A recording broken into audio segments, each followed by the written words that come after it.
Assalamualaikum warahmatullahi wabarakatuh. Perkenalkan, nama saya Ciptani Syifa Wijayanti dengan NIM E1E021073. Jadi di video kali ini saya akan menyampaikan hasil dari seminar hasil saya dengan penelitian yang berjudul Pengaruh Metode Kamishibai terhadap kemampuan bercerita siswa kelas 5 di SDN 34 Mataram. Baik, yang pertama itu ada pelaksanaan penelitian. Jadi, penelitian ini merupakan penelitian jenis kuantitatif dengan rancangan eksperimen dengan menggunakan jenis quasi eksperimen design. Nah, dengan menggunakan metode pre-eksperimental design tipe one group, pretest, dan post-test. Nah, pelaksanaan penelitian ini itu dilakukan pada bulan Mei 2023 pada kelas 5 di SDN 34 Mataram. Penelitian ini bertujuan untuk mengetahui pengaruh metode Kamishibai terhadap kemampuan bercerita siswa kelas 5 di SDN 34 Mataram. Pada tahap awal, diberikan tes awal atau pretest kepada siswa kelas 5 dengan tujuan untuk melihat kemampuan awal peserta didik.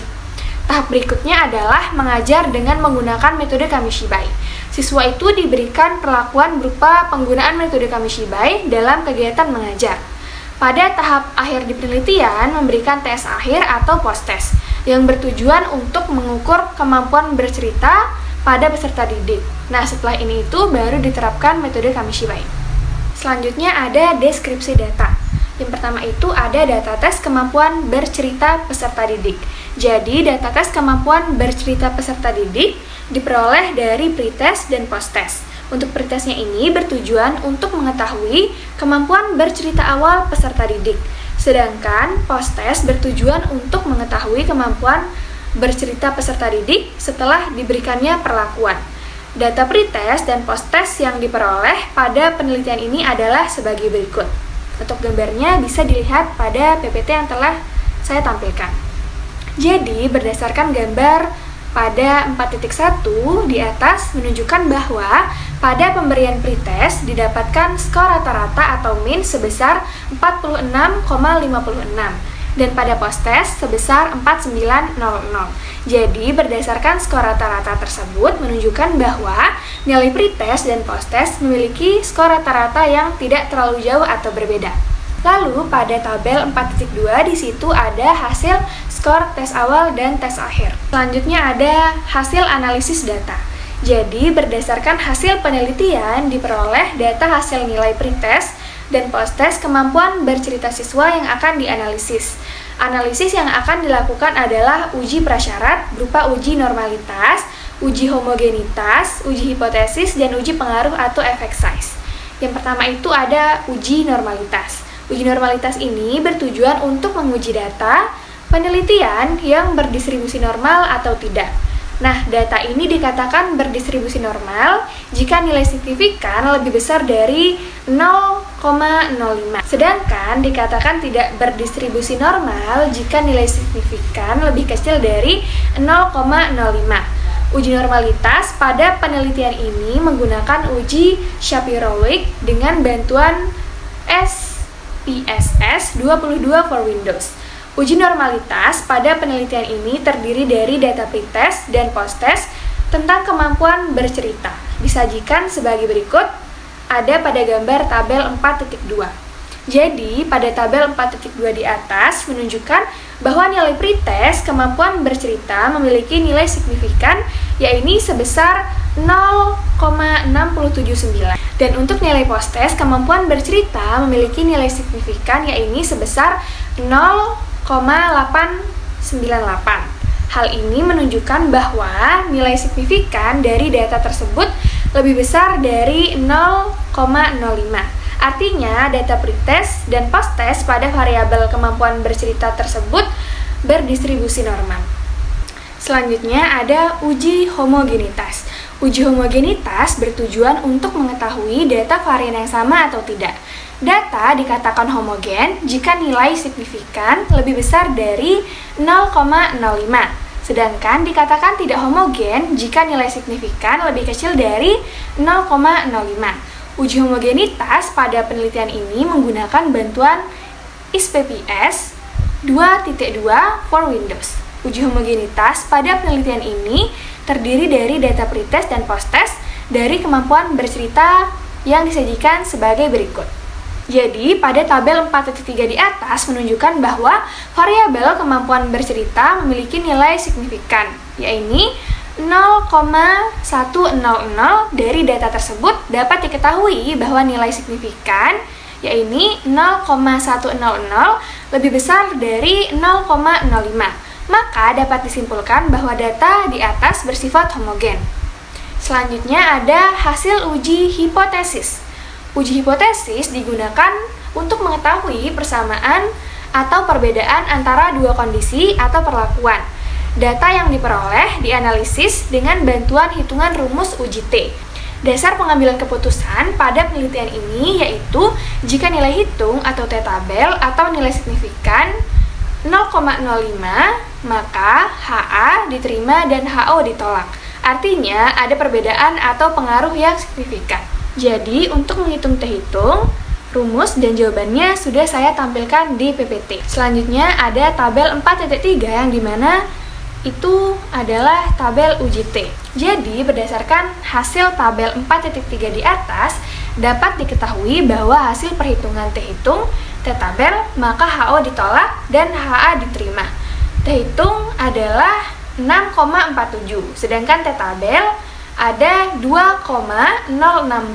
Dengan demikian dapat disimpulkan bahwa terdapat pengaruh metode Kamishibai terhadap kemampuan bercerita siswa kelas 5 di SDN 34 Mataram. Selanjutnya itu ada hasil uji pengaruh efek size. Uji pengaruh menggunakan efek size digunakan untuk mengetahui besar efek yang ditimbulkan atau yang dihasilkan pada penggunaan metode Kamishibai terhadap kemampuan bercerita. Dengan melihat kriteria efek dari Cohen sebagai berikut. Untuk lebih jelasnya, saya tampilkan di PPT. Nah, pada tabel 4.5 di atas menunjukkan bahwa hasil efek size yang dihasilkan yaitu 0,3 yang dimana ini berada pada rentan lebih kecil 0,5 dengan kriteria kecil. Artinya menunjukkan bahwa terdapat efek yang dihasilkan dengan kriteria kecil. Selanjutnya ada pembahasan. Penelitian ini bertujuan untuk mengetahui pengaruh metode Kamishibai terhadap kemampuan bercerita siswa kelas 5 di SDN 34 Mataram. Populasi penelitian ini adalah seluruh siswa kelas 5 SDN 34 Mataram yang berjumlah 25 siswa. Sampel pada penelitian ini menggunakan siswa kelas 5. Dalam penelitian ini, data yang akan digunakan adalah data kemampuan bercerita siswa. Peneliti memberikan tes awal atau pretest terlebih dahulu untuk melihat kemampuan bercerita siswa. Tes yang diberikan adalah berupa tes performance dalam bercerita dan ada tes akhir yaitu post-test. Sebelum melakukan uji hipotesis, data pretest dan post-test siswa terlebih dahulu dilakukan uji prasyarat, yaitu uji normalitas dan uji homogenitas. Uji normalitas dihitung dengan menggunakan bantuan ISPPS 22 for Windows. Diperoleh nilai signifikasinya untuk pretest yaitu sebesar 0,692 yang artinya lebih besar dari 0,05 dan untuk post-testnya memperoleh nilai sebesar 0,89 yang lebih besar dari 0,05. Maka data berdistribusi normal. Sedangkan uji homogenitas dihitung juga dengan menggunakan ISPPS 22 for Windows. Yang diperoleh nilai signifikasinya ini adalah sebesar 0,100 atau lebih besar dari 0,05 yang artinya nilai signifikan lebih besar daripada 0,05. Maka data ini tidak homogen. Selanjutnya ada uji hipotesis berdasarkan data hasil pretest dan posttest dengan nilai T-hitung atau T-tabel yaitu sebesar 6,47 dan 2,064. Hal ini menunjukkan bahwa terdapat pengaruh kemampuan bercerita setelah menggunakan metode Kamishibai. Maka dapat disimpulkan bahwa HO yang menyatakan bahwa tidak ada pengaruh metode Kamishibai terhadap kemampuan bercerita siswa kelas 5 di SDN 34 Mataram ditolak. Dan HA yang menyatakan bahwa ada pengaruh metode Kamishibai terhadap kemampuan bercerita siswa kelas 5 di SDN 34 Mataram diterima. Selanjutnya ada nilai effect size, yaitu diperoleh sebesar 0,36 dengan kategori kecil dan mengacu pada hasil uji effect size tersebut. Maka dapat disimpulkan bahwa terdapat pengaruh metode Kamishibai terhadap kemampuan bercerita siswa kelas 5 SDN 34 Mataram dengan kriteria kecil yang berada pada rentan 0,5, yaitu sebesar 0,36. Hal ini disebabkan karena pengaruh metode Kamishibai yang kurang optimal yang dilakukan oleh peneliti. Dan siswa juga sudah bosan karena ada beberapa kali disuruh untuk bercerita di depan kelas. Kemudian, kurangnya peneliti untuk bisa menghandle para siswa. Dapat saya simpulkan berdasarkan deskripsi data dan pembahasan menunjukkan hasil uji normalitas atau hasil pretest kemampuan bercerita memiliki nilai signifikan yaitu sebesar 0,679 dan untuk nilai post-test kemampuan bercerita memiliki nilai signifikan yaitu sebesar 0,898. Hal ini menunjukkan bahwa nilai signifikan dari data tersebut lebih besar dari 0,05. Artinya, dari data pretest dan post-test pada variabel kemampuan bercerita tersebut berdistribusi normal. Kemudian pada uji homogenitas, kemampuan bercerita memiliki nilai signifikan yaitu 0,11. Dari data tersebut dapat diketahui bahwa nilai signifikan 0,01 lebih besar daripada 0,05. Maka dapat disimpulkan bahwa data di atas bersifat tidak homogen. Untuk uji hipotesis bahwa nilai T hitung yaitu T tabel sebesar 6,74 dan 2,064. Artinya HA diterima dan HO ditolak.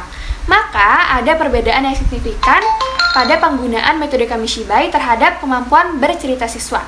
Dilihat juga dari hasil perhitungan T hitung atau T tabel, maka HO ditolak dan HA diterima.